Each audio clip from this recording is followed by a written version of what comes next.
Kemarin waktu ada acara di rumah tanteku, teman-temannya semua pada nanyain resep pudingnya karena katanya pudingnya itu enak banget, manisnya pas dan gak bikin males. Pokoknya puding ini bener-bener gak ngebosenin. Apalagi pecinta kopi wajib banget deh cobain puding ini. Mau tahu cara aku buatnya dan apa saja bahan-bahannya? Yuk tonton videonya sampai selesai.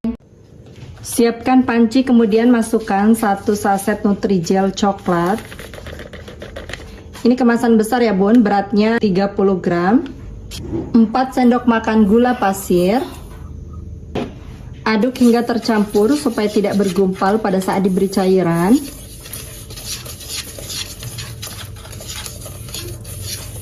Setelah betul-betul tercampur seperti ini, tambahkan 700 ml air. Aduk kembali, pastikan tidak ada bahan-bahan yang mengendap di dasar panci.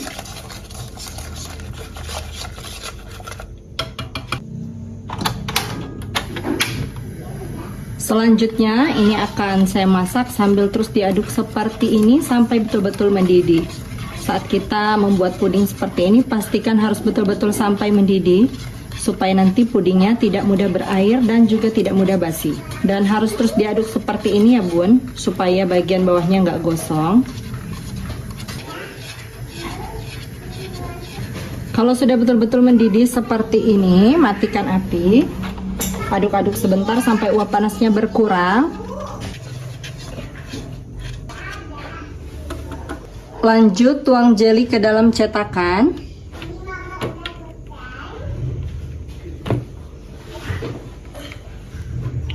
Selanjutnya biarkan hingga betul-betul set. Kalau jeli coklatnya sudah setengah set, selanjutnya siapkan kembali panci, masukkan 1200 ml air.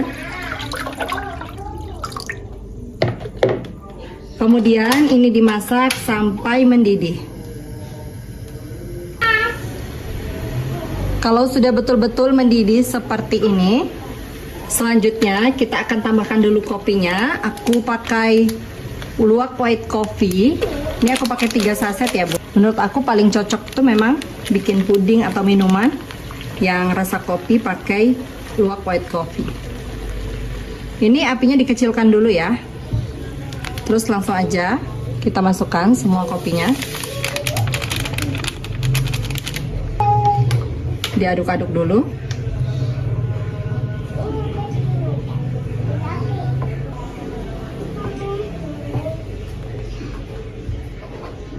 Selanjutnya tambahkan 1 saset agar-agar bening beratnya 7 gram. Ini dilarutkan dulu dengan air panas. Air panasnya aku ambil dari panci tadi kurang lebih 150 ml. Bun, kalau misalnya hasilnya mau lebih padat bisa pakai 1,5 saset agar atau 2 saset ya. Ini aku buatnya tidak terlalu padat karena menurutku kayak lebih seger dan lebih lumer gitu di mulut kalau misalnya kita pakai 1 saset aja.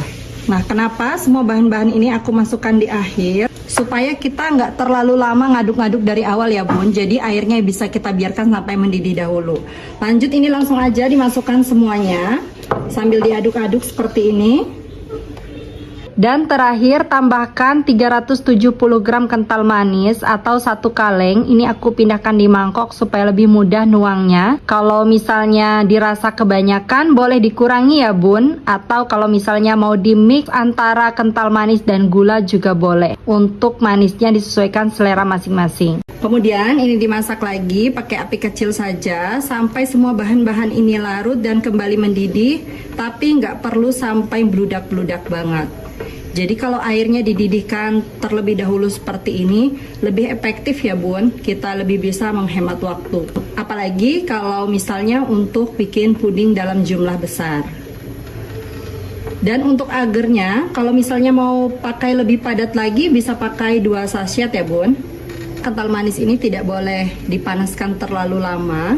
Dan kalau misalnya kental manisnya udah masuk, itu sama kayak kita masak susu ataupun santan ya bun.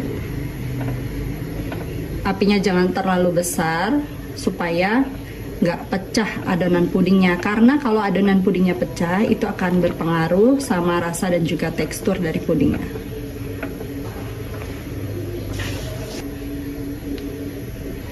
Kalau sudah kembali mendidih seperti ini tuh, kelihatan ya bun, mendidih kecil gitu. Langsung aja matikan apinya, aduk-aduk sebentar. Kemudian puding kopinya ini akan aku biarkan sampai uap panasnya betul-betul hilang. Nah, dibiarkan seperti ini saja. Jelly coklatnya kalau sudah betul-betul dingin dan padat, selanjutnya ini mau aku potong-potong.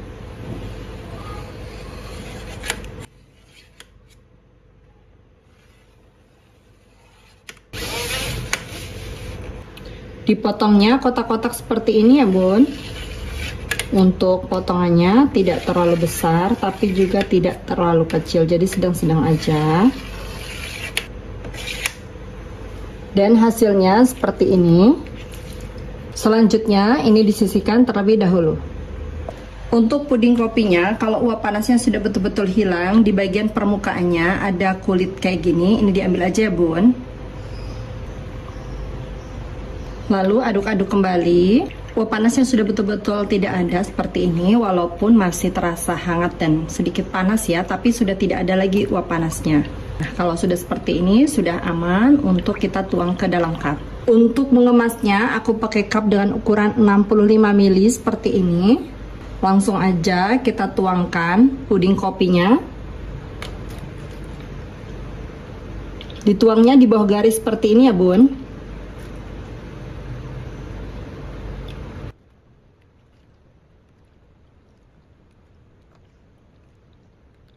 Setelah semuanya dituang seperti ini, selanjutnya kita akan tambahkan jelly coklatnya. Ini aku pakai 1 sendok seperti ini ya bun. Langsung diaduk supaya bisa saling mengikat dan tidak menumpuk di satu titik.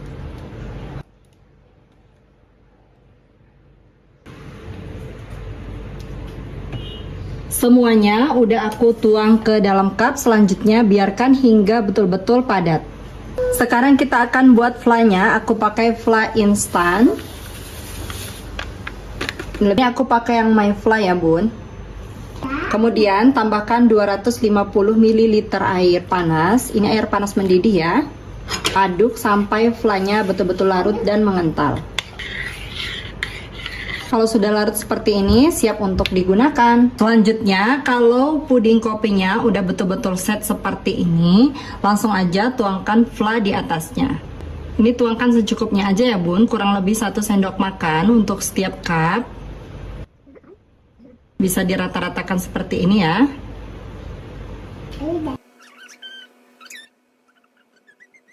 Semuanya udah aku tuangkan ke dalam cup. Selanjutkan biarkan flanya sampai betul-betul dingin, baru diberi tutup. Bun, fla pudingnya udah dingin dan pudingnya juga udah betul-betul set. Kalau dimasukkan ke kulkas, dia akan lebih padat lagi. Sebelum dikasih tutup dan dimasukkan ke kulkas, aku mau cobain dulu. Bismillahirrahmanirrahim. Masya Allah, ini lembut banget. Tuh, kayak gini bun, kelihatan ini creamy banget. Masya Allah. Bismillahirrahmanirrahim. Enak banget, manisnya pas banget, lumer, rasa kopinya berasa banget, enak banget, ditambah dengan fla coklat. Terus ada kenyal dari jelinya. Recommended banget untuk dijadikan ide jualan. Cobain di rumah ya bun. Sampai ketemu di video aku selanjutnya. Terima kasih sudah menonton.